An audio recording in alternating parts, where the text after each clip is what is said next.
Bonjour mes amis, je crois que nous avons tous soif d'aimer, soif de vivre une vie où nous nous épanouissons, où nous sentons dans notre corps que nous sommes vraiment en vie et que nous goûtons pleinement la vie. Nous avons tous soif, je dirais, d'avoir cette flamme dans les yeux, cette envie, quel que soit notre âge. Que nous ayons 20 ans ou que nous ayons 75 ans, on a envie d'être à 100% dans la vie au moment où nous en sommes. Regardez-vous, interrogez-vous pleinement votre âme à l'intérieur de vous et posez-vous. Quel est mon désir le plus profond, mon désir vrai, le désir de mon âme? Prenez le temps de vous poser cette question et d'y répondre en étant tout à fait authentique avec vous-même. Nous n'avons pas envie de vivre une vie terne, une vie de journée répétitive, une vie d'ennui. Il y a quelques jours, une personne me disait oh, quand je regarde les couples, eh bien, j'ai l'impression que tout le monde s'ennuie en couple. Je me demande si la vie à deux, c'est vraiment intéressant. Et je lui ai dit que je n'étais pas d'accord avec elle, que les gens qui s'ennuient en couple sont d'abord des gens qui s'ennuient avec eux-mêmes. Une personne qui est passionnée ne se met pas avec quelqu'un avec qui elle va s'ennuyer. Une personne qui est passionnée parce que elle est dans la foi, elle est dans la confiance, elle a des choses qui la poussent, elle a la flamme dans les yeux, elle a son âme qui est en marche dans sa vie. Donc elle va naturellement attirer une personne qui sera sur la même énergie, peut-être dans d'autres choses, sûrement, mais les gens, ils vont se synchroniser. On se synchronise avec des gens souvent qui nous ressemblent dans l'énergie là où on est. Non, je crois qu'il y a des gens qui sont endormis, dont la flamme de vie, la flamme d'âme est éteinte, et qui se synchronisent avec des gens qui sont dans ce même état et ensemble ils s'ennuient parce qu'ils s'ennuient tout seuls.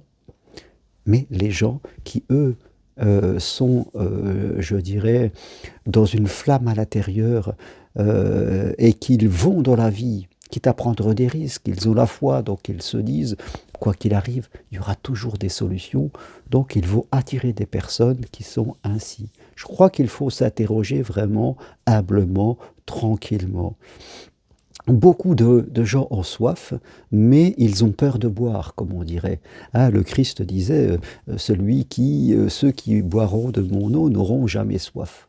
C'est ça ce qu'il voulait dire. C'était une métaphore, c'est-à-dire si vous suivez ce que je vous dis, si vous avez la foi, la confiance, la joie, le plaisir, vous n'aurez jamais soif, c'est-à-dire vous ne vous emmerderez jamais. Mais les gens ont soif, mais ils ont peur de boire. Ils ont peur de leur propre lumière, de quitter leurs propres habitudes, leur propre système de protection. On a peur de quitter notre ego et toutes les limitations qu'on s'est mis pour éventuellement ne pas souffrir. Donc, on s'ennuie. On est dans un confort ennuyeux, on a peur de tout, on a peur de l'aimer, de l'amour, on a peur de s'engager, on a peur de se former, de marcher sur Compostelle, on a peur de changer de métier. Il y a des gens qui me disent « j'ai peur de tout ». Donc, si on a peur de tout, c'est que quelque part, on est déjà mort. Laissez les morts aux morts, disait le Christ. C'est-à-dire, ceux qui vivent ancrés dans leur passé et qui sont morts, on ne peut rien pour eux. Allez voir les vivants.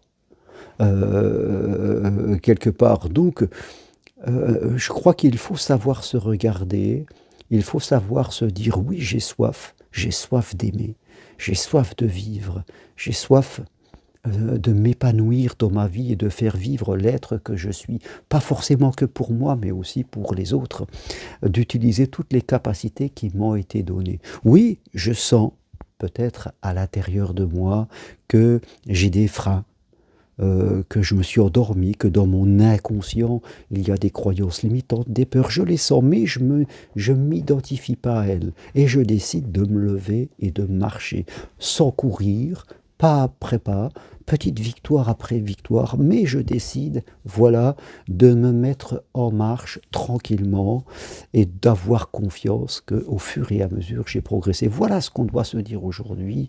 Et ce que j'aurais tendance à vous dire, c'est levez-vous et mettez-vous en marche. Vous aurez les réponses alors qui viendront à vous. Ce n'est pas un sprint, ce n'est pas une course. Mettez-vous en marche tranquillement, avec le plaisir, avec la joie. Que votre désir, ça soit d'aimer, que votre désir, ça soit de changer de travail, de région, eh bien, ayez cette foi chevillée à l'intérieur de vous. Mettez du feu dans votre cheminée intérieure pour que votre âme soit au chaud et vous verrez que vous aurez plein de possibilités et même des possibilités que vous n'auriez jamais imaginées parce que c'est ça le principe de la foi, de la providence, c'est qu'elle va vous donner ce que vous n'avez même pas pensé. Elle vous en donnera beaucoup plus. Alors levez-vous, marchez, avancez et vous verrez que les choses ne se réaliseront. Ne restez plus dans le passé, quelque part, et vous verrez que là, votre vie va devenir vraiment intéressante. Là, voilà ce que je voulais partager avec vous aujourd'hui. Et si vous voulez aller plus loin, et bien prenez une consultation avec moi. C'est possible à distance de chez vous. On fait le point de votre situation. Venez marcher sur Compostelle fin mai, fin juillet ou fin septembre vers Conques, Rocamadour ou Saguième-le-Désert. Demandez-moi les programmes, je vous les enverrai. Et si vous voulez devenir un psychopraticien professionnel, eh bien suivez mon enseignement individuel et possible à distance de chez vous. Des infos sur mon site germainroncari.com. Merci, à bientôt, au revoir.